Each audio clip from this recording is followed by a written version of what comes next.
क्या होती है नॉन फाइनाइट वर्ब्स? किसी भी सब्जेक्ट में नंबर और पर्सन बदलने से या फिर टेंस बदल जाने से क्या हमारी नॉन फाइनाइट जो वर्ब्स है वो चेंज होती है?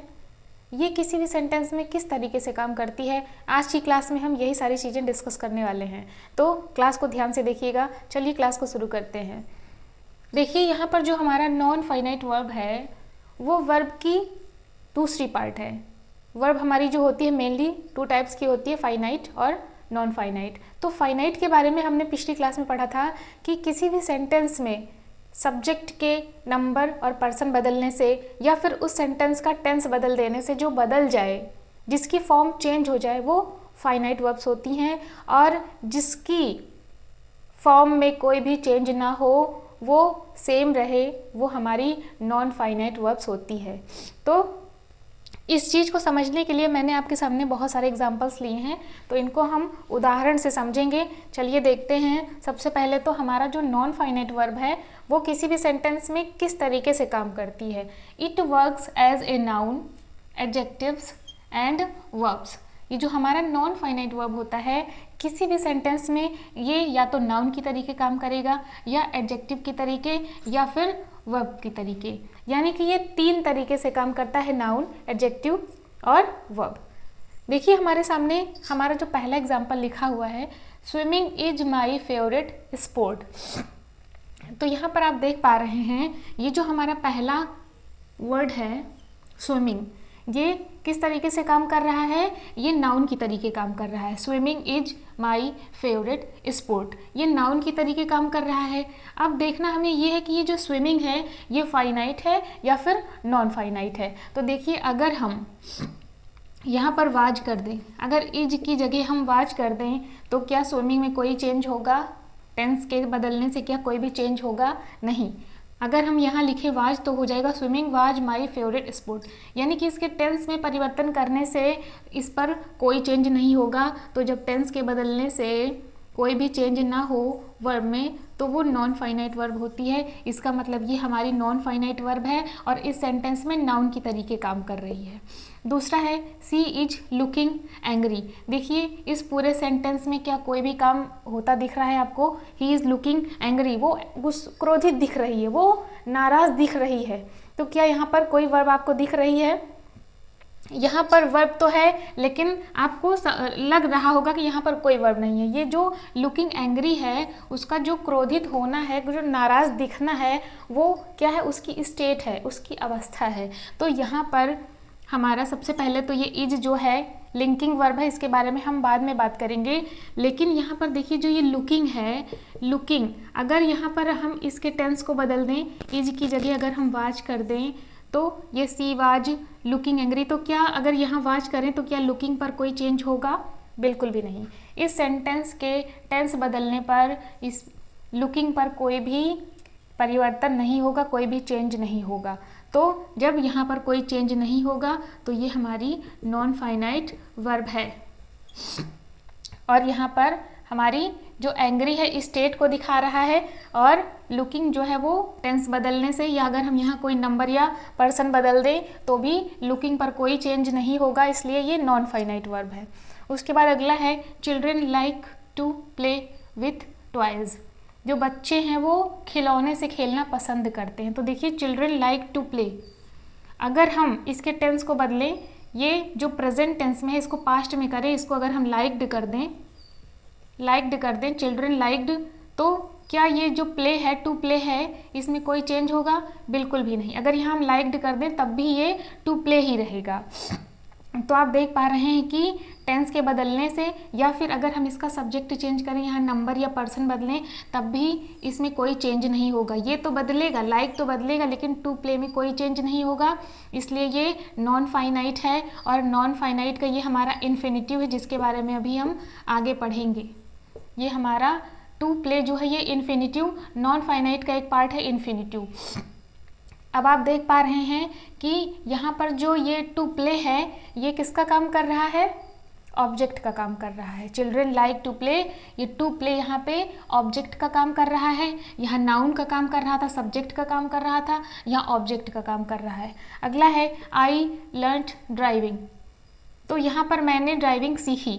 यहाँ भी आप देख पा रहे हैं कि अगर यहाँ पर हम पर्सन या नंबर चेंज कर दें तो ड्राइविंग पर कोई भी चेंज नहीं होगा। अगर यहाँ टेंस बदल दें, इसको हम अगर ये जो है हमारा पास्ट इंडेफिनिट है, इसको अगर हम प्रेजेंट इंडेफिनिट करें आई लर्न, तब भी यहाँ ड्राइविंग ही आएगा। यानी कि नंबर और पर्सन चेंज होने से, इसके टेंस बदलने से ड्राइविंग पर कोई भी प्रभाव नहीं होगा। ड्राइविंग जो है वो ड्राइविंग ही रहेगा। तो ये नॉन फाइनाइट वर्ब है। और यहाँ पर देखिए ऑब्जेक्ट की तरीके काम कर रहा है। आई लर्नड ड्राइविंग, यहाँ ये कैसे काम कर रहा है? ऑब्जेक्ट की तरीके काम कर रहा है। फिर अगला है I want to study English. अब आप यहाँ पे देख पा रहे हैं कि अगर हम आई की जगह ही कर दें तो क्या होगा? He wants to study. क्या स्टडी पर कोई भी चेंज होगा? क्या स्टडी जो ये हमारा टू स्टडी है इसमें कोई चेंज हुआ? बिल्कुल भी नहीं। अगर इसका टेंस, अगर हम यहाँ पे हमने जब पर्सन बदल दिया तो कोई चेंज नहीं हुआ। अगर हम यहाँ पे टेंस बदल दें, वांट की जगह वांटेड कर दें, इसका टेंस बदल दें, तो क्या टू स्टडी में कोई चेंज हुआ? नहीं। तो जब नंबर या पर्सन बदलने से, टेंस बदलने से टू स्टडी में कोई भी चेंज नहीं हो रहा है, तो ये जो हमारा टू स्टडी है ये कैसा है? नॉन फाइनाइट है। और नॉन फाइनाइट का कौन सा है? इन्फिनिटिव है, क्योंकि यहाँ टू स्टडी लिखा हुआ है, इन्फिनिटिव है। और इन्फिनिटिव होने के साथ साथ ये यहाँ पे देखिए, अगर हम आई वांट इसको वर्ब लें तो ये पूरा ऑब्जेक्ट है, लेकिन अगर हम इंग्लिश को ऑब्जेक्ट समझें तो ये हमारा जो टू स्टडी है वो कैसे काम कर रहा है? एक वर्ब की तरीके काम कर रहा है। कैसे काम कर रहा है? वर्ब की तरीके। तो आपने एग्जाम्पल से देखा कि पहला जो हमारा सेंटेंस था उसमें हमारा जो है नॉन फाइनाइट, उसने क्या काम किया? नाउन का काम किया।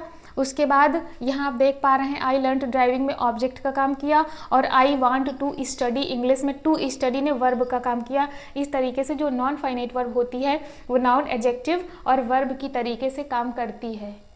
नॉन फाइनाइट में सबसे पहले नंबर पर आता है इन्फिनिटिव, जो कि मेन वर्ब से पहले टू लगाने पर बनता है। यहाँ पे सबसे पहला एग्जांपल देखिए, I try to sing a song. Sing के पहले टू लगाने से ये इन्फिनिटिव बन गया है, जो कि यहाँ पर वर्ब का काम कर रहा है। देखिए अगर हम सॉन्ग को ऑब्जेक्ट माने तो टू सिंग जो है चेंज नहीं होगा टेंस या पर्सन के चेंज होने से, और यहाँ पर ये वर्ब का काम कर रहा है। दूसरा है ही लाइक्स टू प्ले। यहाँ पर जो हमारा प्ले है, प्ले के पहले टू लगाने से इन्फिनिटिव बन गया है टू प्ले, जो कि यहाँ पर किसका काम कर रहा है? ऑब्जेक्ट का काम कर रहा है। वर्ब के बाद आ रहा है, ऑब्जेक्ट का काम कर रहा है।